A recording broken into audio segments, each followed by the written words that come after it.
एक बार फिर से आपका स्वागत है। आप देख रहे हैं दिल्ली प्राइम।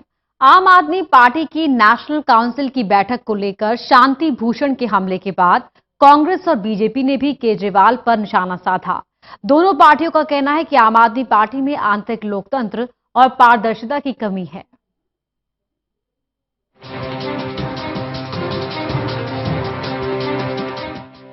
शांति भूषण के हमलों ने विरोधियों को भी मौका दिया केजरीवाल सरकार पर वार करने का। मौका मिले और चूक जाएं तो वो राजनीति नहीं। बीजेपी और कांग्रेस ने जमकर केजरीवाल और आम आदमी पार्टी पर निशाना साधा। कांग्रेस नेता जेपी अग्रवाल ने कहा कि केजरीवाल कांग्रेस सरकार को पारदर्शी नहीं मानते थे, लेकिन उनकी पार्टी में क्या हो रहा है, कोई लोकतंत्र नहीं है। केजरीवाल तानाशाह की तरह पार्टी चला रहे हैं, जो किसी के प्रति जवाबदेह नहीं है। उनका सबसे बड़ा मुद्दा था ट्रांसपेरेंसी, जो इन्होंने बहुत शोर मचाया था कि पिछली सरकार में ट्रांसपेरेंसी नहीं है और हम हर चीज जनता से पूछ के करेंगे। अब माफ करना, इनको ये चाहिए कि अगर ये नेशनल एग्जीक्यूटिव बुला रहे हैं तो किन लोगों को बुला रहे हैं, कौन लोग उसमें अब बाकी हैं, कितने वहां से छोड़ के चले गए, क्योंकि इनका तिनका बिखरता जा रहा है बार बार। इनके पास ना तो कोई लिस्ट है, अंधाधुंध काम हो रहे हैं, और जो एक डिक्टेटरशिप होती है ना कि एक ही आदमी जो तय करेगा वो ही सब चीज मानी जाएगी। वहीं दिल्ली बीजेपी अध्यक्ष सतीश उपाध्याय ने भी केजरीवाल पर तीखा हमला बोला। उन्होंने कहा कि शांति भूषण के आरोप गंभीर हैं। केजरीवाल ने भ्रष्टाचार को गले लगा लिया है। शांति भूषण ने जो आज कहा है केजरीवाल के संदर्भ में, जिस तरह का अनोली अलायंस केजरीवाल साहब ने किया है और एक तरह से भ्रष्टाचार को गले उन्होंने लगाया है। लालू यादव जो सजा याफ्ता है भ्रष्टाचार में, अन्ना के इस आंदोलन को छोड़ करके जिस ईमानदारी और सच्चरित्रता पर वो देश में एक अलग तरह की राजनीति करने की बात कर रहे थे, तो मुझे लगता है कि वो सब उन्होंने छोड़ दिया। और भ्रष्टाचार जिस प्रकार से शांति भूषण जी ने एक इंगित किया है कि पार्टी के अंदर, सरकार के अंदर भ्रष्टाचार पूरी तरह से पनप रहा है, और ये एक बहुत ही गंभीर चिंता उन्होंने व्यक्त की है। और केजरीवाल साहब के लिए अब दिल्ली के अंदर शासन, सुशासन, अलग तरह की राजनीति करना कोई मतलब नहीं है। शांति भूषण ने आप पर आरोप लगाया था कि पार्टी संविधान के खिलाफ काम कर रही है। संविधान के खिलाफ जाकर लोगों को पार्टी से निकाला जा रहा है, जिस पर पार्टी नेता संजय सिंह ने कहा कि जिन लोगों को सस्पेंड किया गया है उन्हें कारण बता दिया गया होगा। पार्टी अनुशासन के तहत उनके खिलाफ कार्रवाई की गई है। नेशनल काउंसिल की मीटिंग में आ रहे हैं, वो जो भी सवाल करेंगे उस मीटिंग में उनके सवाल भी आएंगे, बाकी सदस्यों के भी सवाल आएंगे। लेकिन जहां तक सवाल नेशनल काउंसिल के लोगों को बुलाने का है, उसमें जो लोग आज तक हैं उनको सबको बुलाया गया है। शांति भूषण के आरोप और उस पर विरोधी दलों के हमलों से आम आदमी पार्टी फिलहाल बैकफुट पर दिखाई दे रही है। केजरीवाल पर एक नहीं कई पार्टी नेता आरोप लगा चुके हैं। साफ है, आम आदमी पार्टी के अंदर सब कुछ ठीक नहीं है। Delhi desk, total news. तो आम आदमी पार्टी के संस्थापक सदस्य शांति भूषण ने पार्टी के साथ साथ मार्च महीने में हुई कापासेड़ा में हुई नेशनल काउंसिल की बैठक का भी जिक्र किया था। आइए जानते हैं आम आदमी पार्टी की उस बैठक का जिक्र क्यों किया शांति भूषण।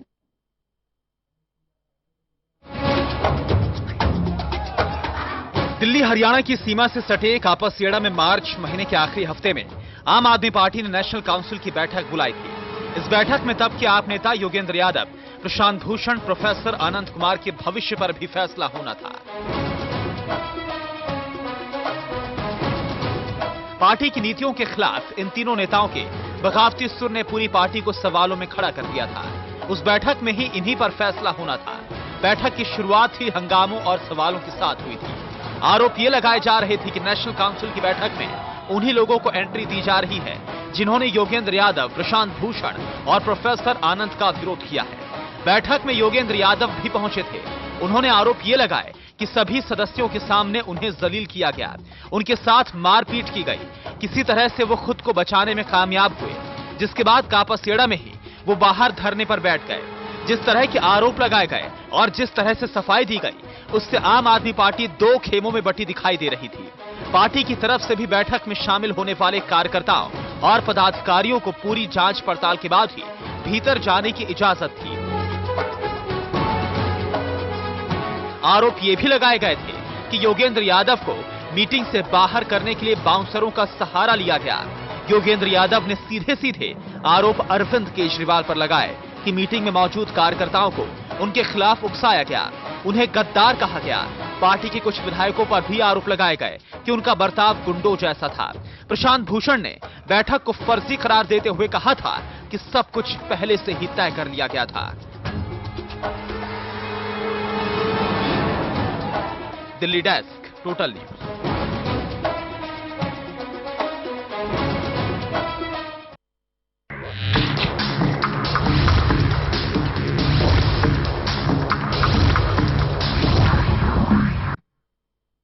वहीं दिल्ली के द्वारका में दूसरा कार फ्री डे मनाया गया। इस मौके पर खुद साइकिल से दफ्तर जाने की बात करते हुए सीएम अरविंद केजरीवाल ने अगले साल 22 जनवरी को पूरे दिल्ली में कार फ्री डे मनाने का ऐलान किया, जबकि तीसरा कार फ्री डे पटपड़गंज में मनाया जाएगा।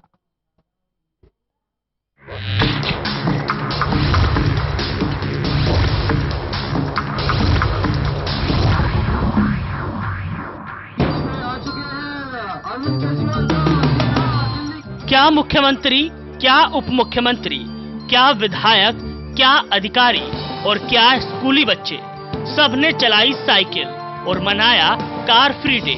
द्वारका में आयोजित दूसरे कार फ्री डे के मौके पर साइकिल रैली में भाग लेते हुए मुख्यमंत्री अरविंद केजरीवाल ने कहा कि इससे न सिर्फ प्रदूषण लेवल कम होगा बल्कि लोगों की हेल्थ भी अच्छी रहेगी। तीसरा कार फ्री डे का आयोजन पटपड़गंज में कराने की बात कहते हुए केजरीवाल ने अगले साल 22 जनवरी को पूरी दिल्ली में कार फ्री डे मनाने की घोषणा की। उस दिन खुद साइकिल से दफ्तर आने की बात करते हुए मुख्यमंत्री ने लोगों से पब्लिक ट्रांसपोर्ट का इस्तेमाल करने की अपील भी की। आज यहाँ पे जितनी बड़ी तादाद में लोग आए हैं उससे ये साफ जाहिर है कि दिल्ली के लोग अब साइकिल को अपनाने के लिए तैयार हैं। पहला कार फ्री डे पिछले महीने 22 अक्टूबर को हुआ था। गोपाल राय जी की जिद थी, उन्होंने कहा कार फ्री डे करेंगे। उस टाइम लग रहा था कि पता नहीं कैसा होगा, हो पाएगा नहीं हो पाएगा। दो शक थे मेरे मन में। पहला शक तो यह था कि पता नहीं लोग निकलेंगे नहीं निकलेंगे, लेकिन पहले ही कार फ्री डे में कई लोग निकले। और दूसरा शक था मेरे से पता नहीं साइकिल चलेगी कि नहीं चलेगी। 25 साल बाद साइकिल चला रहा था मैं। दोनों शक साफ हो गए, मेरे से भी साइकिल चल गई और लोग भी भारी तादाद में निकले। साइकिल रैली में भाग लेने वाले सभी लोगों ने माना कि ये भविष्य के लिए काफी बेहतर है। साथ ही लोगों ने सरकार से मांग की कि साइकिल वालों के लिए अलग से लेन की व्यवस्था भी की जाए। तो सबसे बड़ा कारण है हेल्थ। आज की डेट में इतने लोग बिजी हो गए हैं, स्मार्टफोन्स में गेम्स आ गई हैं कि लोग साइकिलिंग स्पोर्ट्स एक्टिविटी से भूल गए हैं। स्पेशली इससे एक तो अपनी हेल्थ अच्छी होगी, प्लस एक दिल्ली में एक जागरूकता जारी हो रही है जिसमें सब लोग कार छोड़ के साइकिल चलाने आ रहे हैं।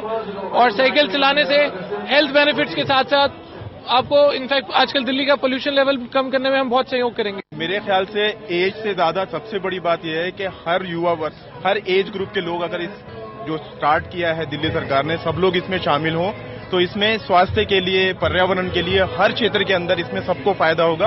और खासतौर पे पोल्यूशन लेवल नीचे जो आएगा दिल्ली से, उससे जितने भी खासतौर पे जो एस्थमेटिक लोग हैं और जो छोटे बच्चे हैं जिनको इस वक्त में ज्यादातर प्रॉब्लम होती है, उससे उन्हें बहुत फायदा होगा। जो लोग साइकिल चलाते हैं उन्हें सम्मान से देखने की जरूरत है। क्या होता है कि पुलिस है या एडमिनिस्ट्रेशन है उनके लिए फैसिलिटीज लेकर आए और सम्मान से देखे। जैसे बाहर विदेश में जो साइकिल चलाता है ऑफिसेज में और ट्रैफिक में उनको सम्मान दिया जाता है, उनको प्रेफरेंस दी जाती है। बसें उनके पीछे पीछे चलती हैं, उनके लिए अलग जगह बनाई जाती है। जैसे हम उसको सम्मान देना शुरू करेंगे लोग साइकिल पे स्विच करेंगे, क्योंकि लोग पसंद कर रहे हैं आज। इस मौके पर परिवहन मंत्री गोपाल राय ने लोगों से लोकल कामों के लिए साइकिल इस्तेमाल करने की अपील की। साइकिल वालों के लिए अलग से सेपरेट लेन का हम प्लान कर रहे हैं, उनके लिए लेन बनेगी जिसमें वो चल सकें और वो सुरक्षित महसूस कर सकें।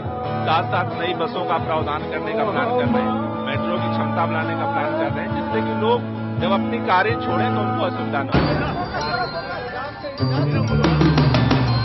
ऐसे में देखना दिलचस्प होगा कि दिल्ली सरकार की ये पहल दिल्ली को पोल्यूशन और ट्रैफिक फ्री बना पाती है या नहीं। कैमरामैन शूरवीर के साथ मनोहर केसरी, टोटल न्यूज, दिल्ली। तो द्वारका में आयोजित किए गए दूसरे कार फ्री डे में आम लोगों ने भी बढ़ चढ़कर हिस्सा लिया। इन लोगों से बात की हमारे सहयोगी मनोहर केसरी ने। देखिए, एक तो सबसे बड़ा कारण है हेल्थ। आज की डेट में इतने लोग बिजी हो गए हैं, स्मार्टफोन्स में गेम्स आ गई हैं कि लोग साइकिलिंग, स्पोर्ट्स एक्टिविटी सब भूल गए हैं। स्पेशली इससे एक तो अपनी हेल्थ अच्छी होएगी, प्लस एक दिल्ली में एक जागरूकता जारी हो रही है जिसमें सब लोग कार छोड़ के साइकिल चलाने आ रहे हैं और साइकिल चलाने से हेल्थ बेनिफिट्स के साथ साथ आपको इनफैक्ट आजकल दिल्ली का पोल्यूशन लेवल कम करने में हम बहुत सहयोग करेंगे। इसमें आप जिस उम्र के पड़ाव में हो उसमें ये रैली कितनी अहम भूमिका अदा करेगी? मेरे ख्याल से एज से ज्यादा सबसे बड़ी बात यह है कि हर युवा वर्ग, हर एज ग्रुप के लोग अगर इस जो स्टार्ट किया है दिल्ली सरकार ने, सब लोग इसमें शामिल हों तो इसमें स्वास्थ्य के लिए, पर्यावरण के लिए, हर क्षेत्र के अंदर इसमें सबको फायदा होगा। और खासतौर पे पोल्यूशन लेवल नीचे जो आएगा दिल्ली से, उससे जितने भी खासतौर पे जो एस्थमेटिक लोग हैं और जो छोटे बच्चे हैं जिनको इस वक्त में ज्यादातर प्रॉब्लम होती है, उससे उन्हें बहुत फायदा होगा। दिल्ली में जो लोग साइकिल चलाते हैं उन्हें सम्मान से देखने की जरूरत है। क्या होता है कि पुलिस है या एडमिनिस्ट्रेशन है उनके लिए फैसिलिटीज लेकर आए और सम्मान से देखे। जैसे बाहर विदेश में जो साइकिल चलाता है ऑफिसेज में और ट्रैफिक में उनको सम्मान दिया जाता है, उनको प्रेफरेंस दी जाती है, बसें उनके पीछे पीछे चलती हैं, उनके लिए अलग जगह बनाई जाती है। जैसे हम उसको सम्मान देना शुरू करेंगे, लोग साइकिल पे स्विच करेंगे क्योंकि लोग पसंद कर रहे हैं। आज 9th क्लास में मैम, मैं अपने लिए और अपने फ्यूचर के लिए कर रहा हूँ। अगर हम अभी नहीं कंट्रोल करेंगे, फ्यूचर में ये बहुत बड़ी प्रॉब्लम बन जाएंगी। अभी इतना पोल्यूशन लेवल है दिल्ली में, तो फ्यूचर में तो it would not be controllable. Very good. मैं क्लास 10 में पढ़ता हूँ और मैं ये इसलिए कर रहा हूँ ताकि इंडिया के पोल्यूशन लेवल कम हो और साइकिल्स को रिस्पेक्ट मिले, क्योंकि इंडिया में कोई साइकिल्स की कोई जगह नहीं है। इंडिया में साइकिल्स को बहुत बुरी तरह ट्रीट किया जाता है। आज ही इंसिडेंट हुआ है, साइकिल्स के साथ कार राशि ड्राइव करते हैं और ये करते हैं, तो इंडिया के लिए साइकिल्स जरूरी है। तो इसीलिए हमारे स्कूल जीडी गोइंका द्वारका के बच्चे यहाँ पार्टिसिपेट करना आए हैं ताकि वो लोगों को समझा सकें कि साइकिल का आज दोबारा से यूज करना कितना जरूरी है। So we are saying big no to cars. हमें बस यही मैसेज देना है कि आप जो जितना भी कर सकते हो अपना कंट्रीब्यूशन देने के लिए वो करना चाहिए। सो हम लोग अपना कंट्रीब्यूशन दे रहे हैं एंड आई होप हमारा जो मैसेज है वो लोगों तक पहुंचे ताकि वो भी अपना मैसेज, अपना कंट्रीब्यूशन दे सके।